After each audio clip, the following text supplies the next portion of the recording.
This is the iPass A2 folding electric bike, a compact step-through with 20-inch fat tires, a clean black aluminum frame, an integrated removable battery in the down tube, and a rear rack that actually looks ready for real errands. The frame folds at the center hinge and at the handlebar mast, and the cables are tucked neatly enough that it doesn't feel messy when I collapse it.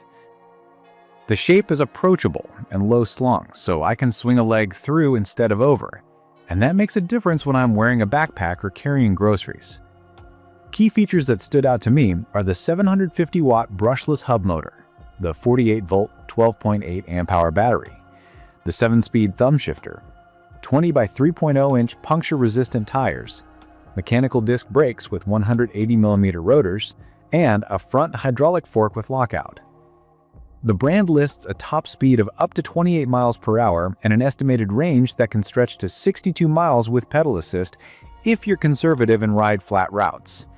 I don't ride in perfect test lab conditions, so I'll share what I actually experienced. I pulled it out of the box, and most of the heavy lifting was done for me. From my experience, final setup took about 15 minutes. I unfolded it, attached the pedals, straightened and tightened the handlebar, checked every quick release and bolt, aired the tires, and set the saddle height. Even though the listing says no assembly, I still treat this like a small vehicle and double-check everything before rolling out, especially the brake calipers and rotor alignment, since new mechanical brakes settle after the first rides. The folding routine is quick once muscle memory kicks in. I can drop it down to roughly 33 by 20 by 31 inches, which fits the back of a small SUV and even the trunk of a sedan if I clear the junk out. It's not feather light. In my opinion, around 59 pounds is manageable, but not something I want to carry up multiple flights of stairs every day. On a train platform or into an elevator, it's fine.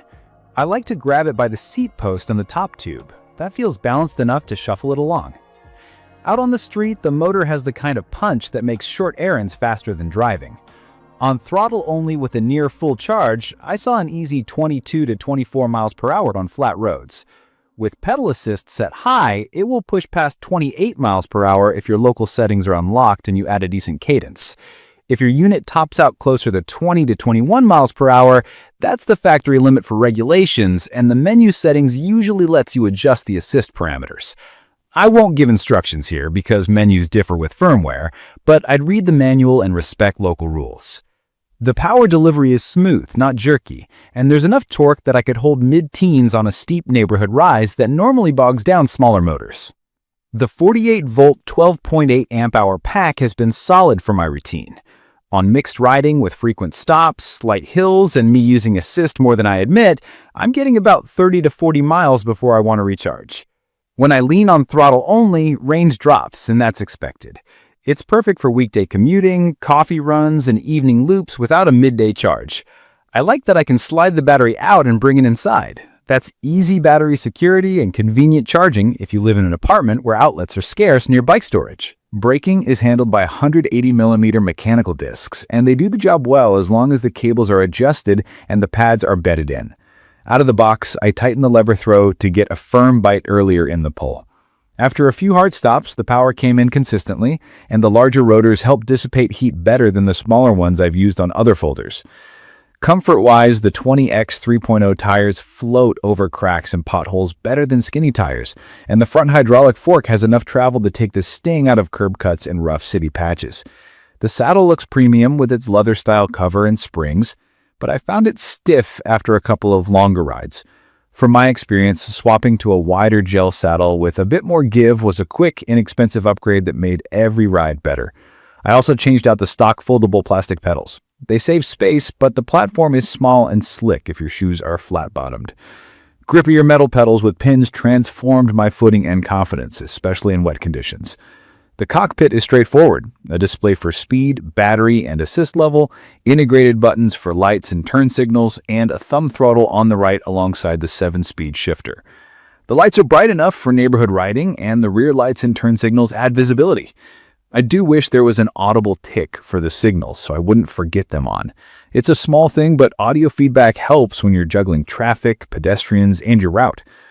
The frame feels stout under load, and the 350-pound max capacity is generous. I tested it with a full backpack and 2 heavy grocery bags strapped to the rear rack. The handling stayed predictable as long as I kept the weight low and centered. The step-through design is a real perk here. I can mount and dismount without swinging over cargo. In my opinion, the best part of this bike is how easily it slots into daily life. It's quick enough to shorten a commute, compact enough to stash in a corner of an office or garage, and sturdy enough to haul real stuff.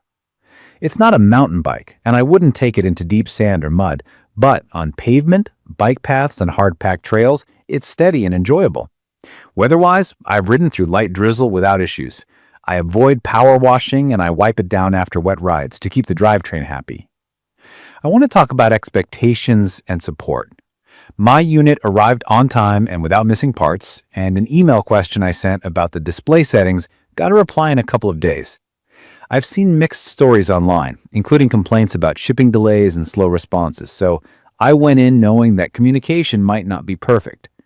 Because of that, I treated this as a capable platform that I might tweak on my own. Simple upgrades like the saddle and pedals, plus a basic multi-tool and a tire pump, cover most of my needs.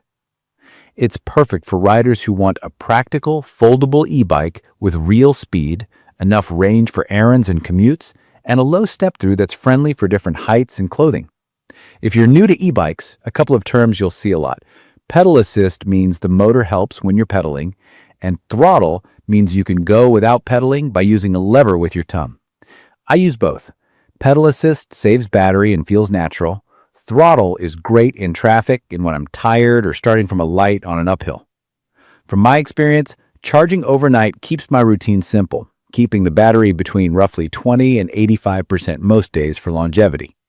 I lock the frame and the rear wheel when I park, and I take the battery with me if I'll be away for a while. I also check tire pressure weekly. These tires ride best when properly inflated, and it helps prevent pinch flats. I'd recommend this for urban and suburban riders who value portability and power, college students who need a one-bike solution to get around campus and town, and anyone who prefers a step-through for ease of use.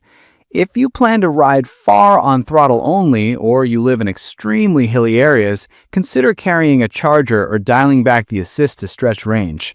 Also plan on a few small upgrades to make the platform your own. In conclusion, the iPass A2 folding electric bike nails the fundamentals that matter to me.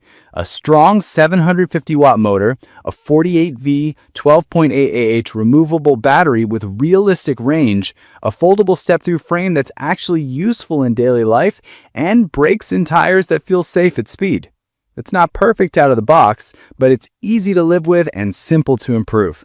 The small trade-offs like the stock saddle and pedals and a lack of an audible turn signal chime are easy to work around.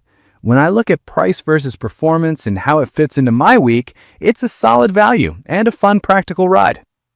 Please check the comments section for detailed information about the iPass A2 folding electric bike. Thank you for watching.